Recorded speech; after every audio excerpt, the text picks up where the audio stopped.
Howdy folks, welcome back to HT's EDC, coming at you this Friday morning, and I'm going to do a video in support of some of my brethren out there, all these crazy cats that love this orange. I'm going to represent you guys today. We'll show you the new cup. You guys are calling yourself the fellers of the orange. Has this nice, medieval warrior here kind of thing going on. But just to show you, I have added you to my knife brotherhood. You are right next to my channel sticker, and got me some nice coffee in here. So fellers of the orange, you have made it to HT's tumbler here. And honestly, I thought about it and kind of flew under my radar. If you ever looked in my videos, I have these two bracelets on here, and these stay on me pretty much all the time, my orange and green here. So kind of have been representing the fellers of the orange for a long time now. But just to double down on that, I wore my nice orange Miami Hurricane, the U, God's team, by the way. Know about all you Tennessee Orange fans. I'm probably fixing to make a lot of you mad. Calm down. It's college football. But you guys know I'm originally from Florida, and I represent the U down there, the good old Hurricanes. Always on my wrist here. Threw on the orange shirt for you. So, hey, we're even going to show an orange knife today. This is a knife I've shown once before on a short video. I said it would be a good one to come on here and rep your orange theme today, Brian, over there at Brian's Knives. If I didn't mention that, the fellers of the orange, the proprietor of that. And I've got your sticker right here, Brian, in my sticker bag. I'll just grab the whole bag. Fellers of the Orange was brought to you by this guy, my buddy Brian over at Brian's Knives, and he came up with this whole Fellers of the Orange theme. So great channel, great dude, loves the orange, and there's a bunch of y'all out there that do. You guys know that I am the big knife guy. I'm the Stag, #1 fan, Stag. And thirdly, red. Where's me a red one at? Got one right here in my pocket. Quick peek video coming from that. Just got that in on a horse trade. But I love the red. So red and orange, they're first cousins. So I'm rocking with you guys. Getting into it today. I'm going to show you this big hunk of humanity today. Good old jigged orange bone here. And we have a big old whopping folding hunter. Single bladed folding hunter. Got the nice nail nick right up here at the very point of this, y'all see in a minute, clip point blade. Very easy to open. Got a nail nick if you need it, but folks, you can just go in there like God meant you to and just pinch these things open. And I'll have to back this thing up because it is a hunk of humanity. And this is what we got here. Just a beautiful, aggressively sloped clip point blade on this. Checks the boxes. We got a finger choil. Good Lord, is it big. You guys know the size of folding hunters. This is where my hand grips this naturally. And I've got this whole little kind of elongated toothpick-esque rear bolster on this, if you will. But guys, I think this is just super cool. There's that light. It's looking good in that light right there. What do y'all think? Got the nice toasted jigging right here in the middle where you get this nice black right here in the middle, and then it fades out into this, you know, vibrant kind of a harvest orange, in my opinion. We got the threaded bolsters on both ends. Just a great knife. Just a super fun knife. A very capable knife. This isn't just a novelty item. I will 142 3/4% carry this knife. Have and will. This is a good slicer. Has a nice tall hollow grind on here that comes down to a thin edge. Yeah, this is, some of you guys aren't big knife guys. I know that. I think I'm kind of a minority. I am used to a buck 110 and a buck 112, and I am used to, if need be, on a knife this size, I will think nothing of it and I will put it on my hip in a side sheath. So if that's not your bag, I get it. This is a lot of knife to just drop in a front pocket, you know, like a pocket knife. And my Lord, a front pocket slip, it would have to be a sure enough big slip, but I'm sure you could make them. It does fold down, and you would have to have a big slip if you want to run this in your front pocket, you know, in a slip. It'd have to be a good size one. But like I said, folks, when knives like this, you can see what I wear, what I use for my just regular pocket knives. And here you go.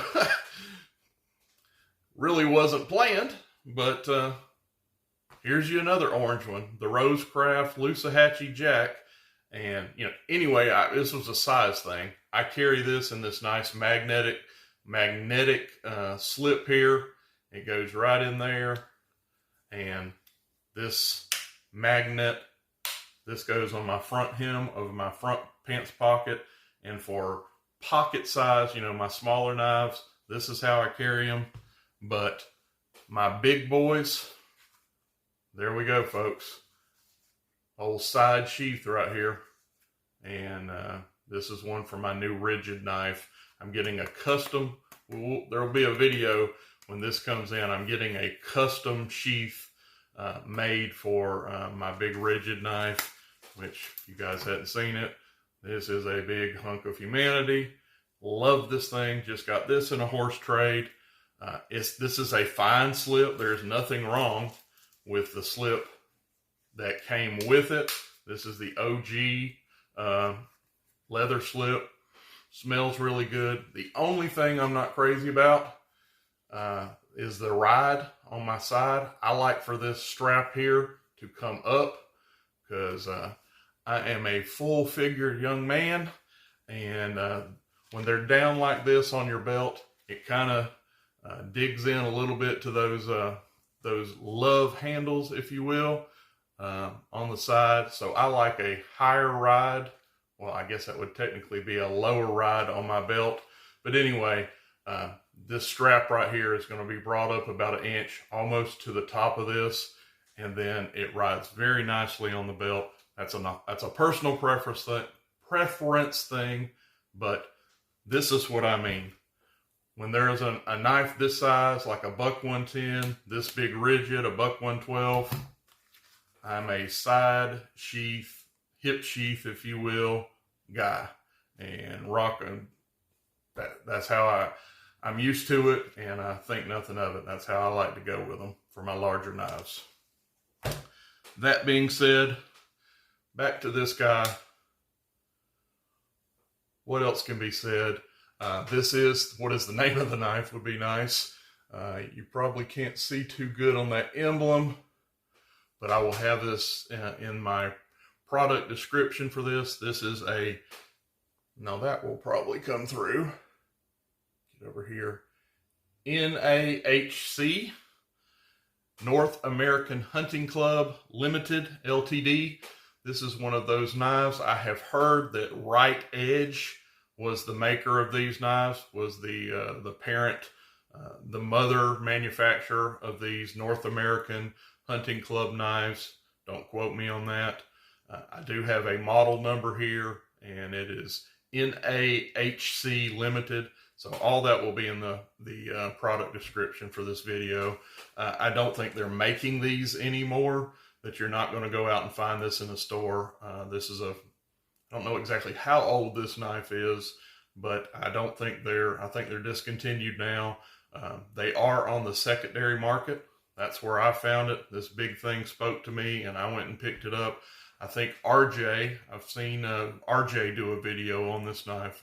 My buddy on the live stream, RJ's Knives, but has his live stream, RJ's Live. Get some coffee out of my new Fellers of the Orange tumbler here.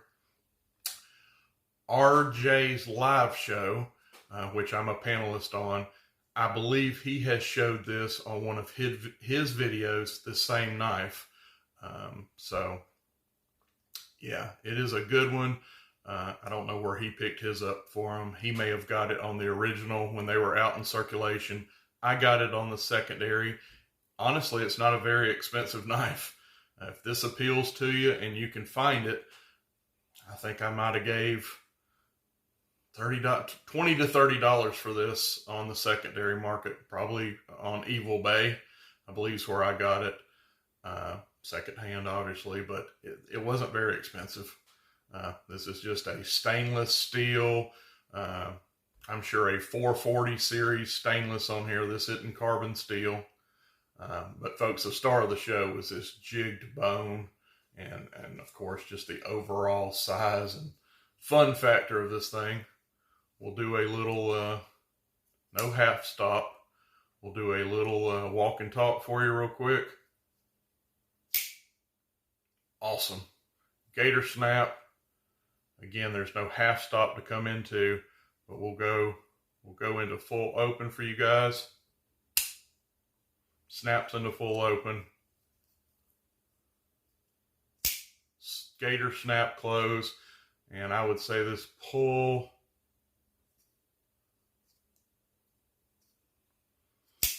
that's right there where I like them, folks. 6.5, 7. Do it one more time.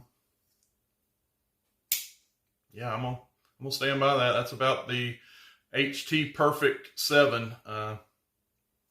Very nice. Centering, centering is, I don't think it's stellar. No, it's a little bit, it is over to the show side here. So if I wanted to give it, I don't know, that's not coming in. It's not on the sidewall, but it's definitely over to the show side as far as blade centering, but not rubbing, not a huge concern. I'm not dulling my knife, or you can hear that I'm not scraping it, open and close, scratching up my knife. So I don't get too worried about that. Like I said, I sent one back the other day that was on that sidewall and was scratching up my knife and was eventually going to dull my blade by just simply opening and closing it. But folks, when they open and close, they're not hitting anything. They lock up tight. HT rocks on. Anyway, we're going to get out of here. Wanted to show you this. The North American Hunting Club folding hunter. This is like a 5-inch, folks, 5-inch or 5.25-inch knife closed. It is a big one, but one that I love in my collection. Anyway, fellers of the orange, I salute you. I represented you. Actually, I represent you somewhat every day, and definitely representing you today with my Miami Cane shirt. Go Canes. Anyway, folks, we're going to get out of here. That one was fun. God bless you. We'll see you on the next one. HT and the fellers of orange signing out. Give me the beat, boys, and free my soul. I wanna get lost in your rock and roll and drift away.